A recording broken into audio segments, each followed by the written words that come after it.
Magandang araw Luzon, Visayas at Mindanao at lungsod ng Santiago sa Sagana National High School. Ito ang Pabatid News, paalala, balita, tamang impormasyon at detalye.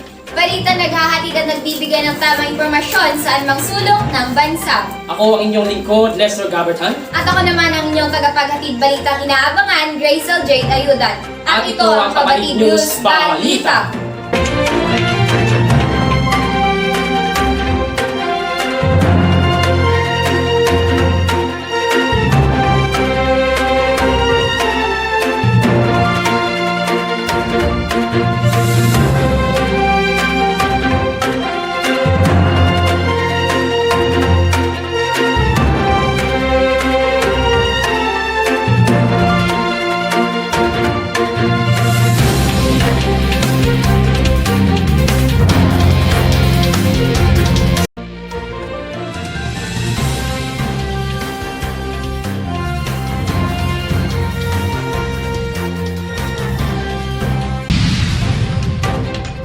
Pagsasagawa ng earthquake drill ginanap sa paaralan ng Sagana National High School.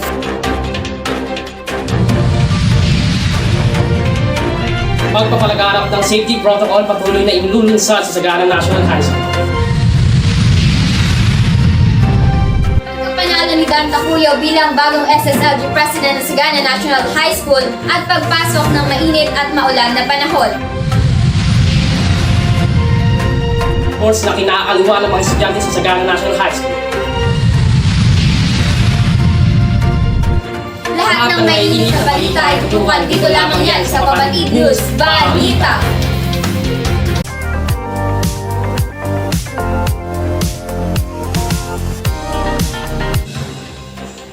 Bilang mga residente ng rehiyon na ito, kinakailangan tayong palaging handa sa mga sakuna, lalo na ang mga lindol.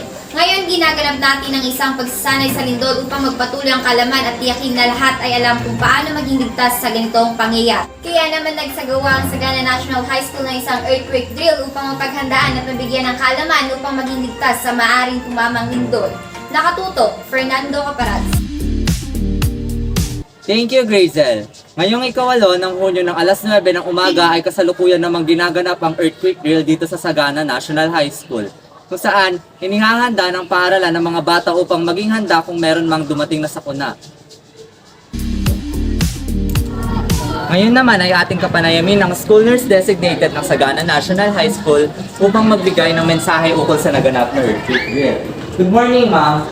What's the purpose ng nangyari kanina ma'am na earthquake drill? Good morning everyone. So, nakita natin kanina na meron tayong earthquake drill, right? So, earthquake drill that is quarterly done, and then at the same time, may tinatawag tayong announce and unannounce. Now, what is the purpose o anong objective nito? Ito ay para tayo ay mabigyan ng knowledge, and at the same time, tayo ay magkaroon ng practice kung paano maging safe. And at the same time, mas lalo tayong maging aware sa mga nangyayari sa atin. Actually, it's not just earthquake drill, meron din tayong fire drill and other drills para ito ay para meron tayong way kung paano natin magprotektahan ang ating sarili, maging sa school, o kung saan man tayo pwedeng abutan kung meron mga ganitong mga incident. Maraming salamat, ma'am.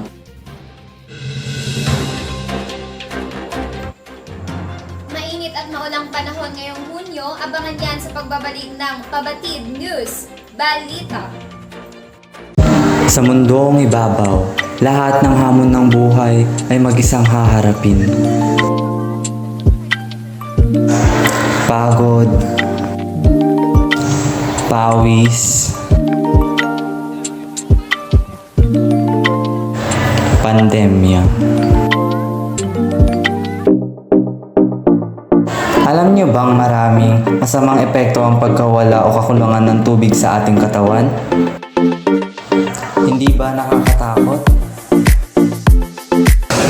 Huwag kang mag-alala dahil narito na ang tubig na maaasahan mo. Ito na ang Springleaf Purified Water. Sobrang refreshing. At swak na katandem sa lahat ng ginagawa mo. Ano pang hinihintay nyo? Bili na Ate Flex ang Springleaf Purified Drinking Water. At sa inyong lugar, mura na, nakatipid ka pa. Sa panahon ng pandemya, siguraduhing malusog ang ating pangangatawan. At ang Umpisahan ito sa pag-inom ng sapat na dami ng tubig. Always remember that drinking water is a must. Ano pang hinihintay nyo? Choose Springleaf drinking water.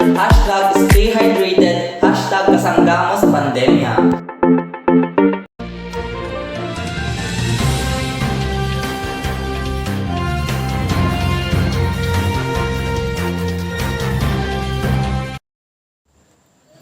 Alamin natin ang report ni Janjan Solomon patungkol sa panahon ngayong Hunyo. Pasok!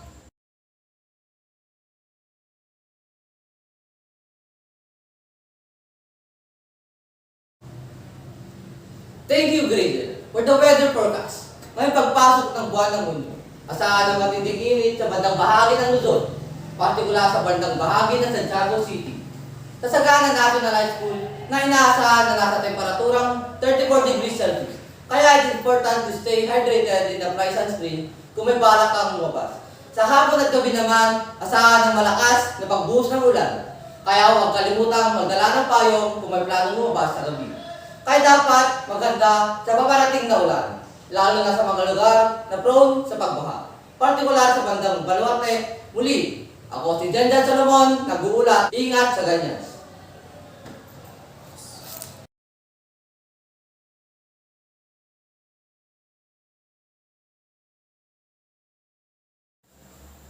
Maraming salamat Janjan Solomon, kaya panatilihing maging alerto sa lahat ng oras.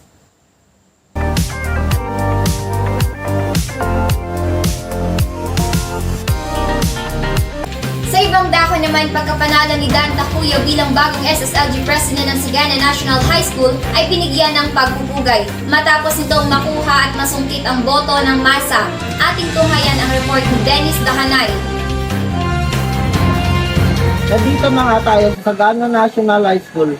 Ating makakapanayam ang bagong SSLG President na kung saan siya ang itinalagang nanalo sa eleksyon noong ika-30 ng Mayo sa Sagana National High School. At atin na nga makapapakinggan ang kanyang sasabihin patungkol sa kanyang pagkapanalo.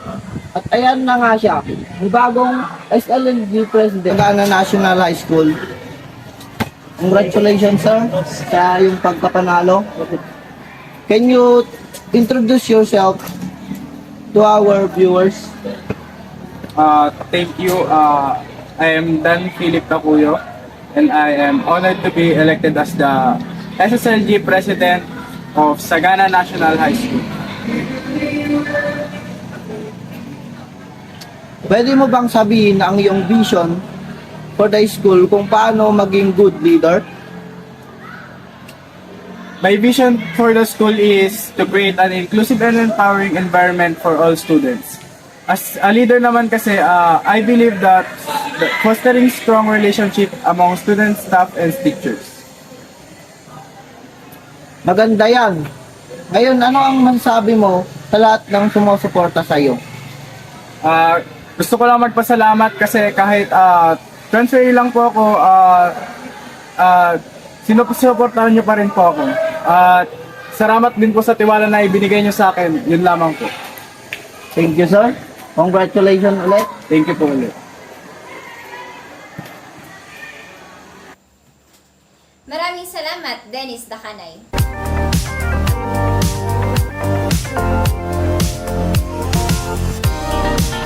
Sa larangan naman ng palakasan at pasiglahan, narito ang mga sports na siyang kinakaaliwan ng mga estudyanteng Saganes.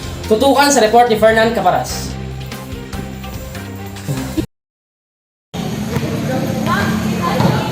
Ngayong ika-10 ng Hunyo ay kasalukuyang ginaganap ang pagtitraining ng volleyball team dito sa Sagana National High School para sa nalalapit nilang laban.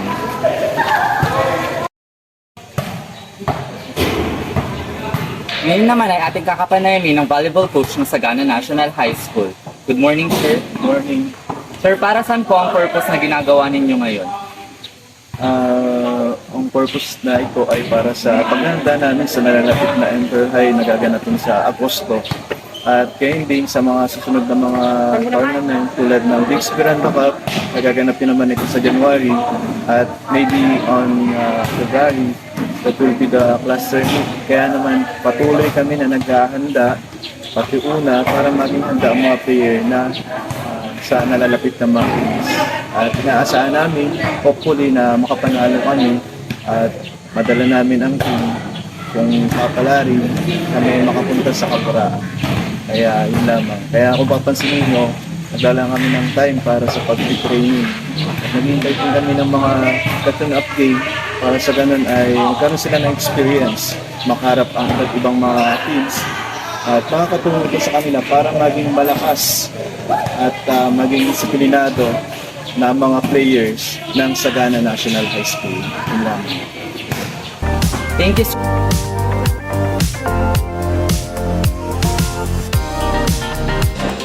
Kasalukuyan pa rin nagsasagawa at nagpapalaganap ang Sagana National High School ng mga safety protocol para makaiwas pa rin sa sakit at higit 700 estudyante at mga school staff. Kaya naman natin pakinggan si Fernan Caparas, live na live sa Sagana National High School. Fernan?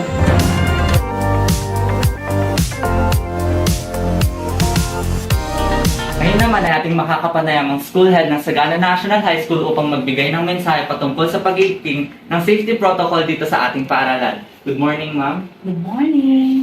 What should we do to avoid the spread of COVID-19 in our school? Yes.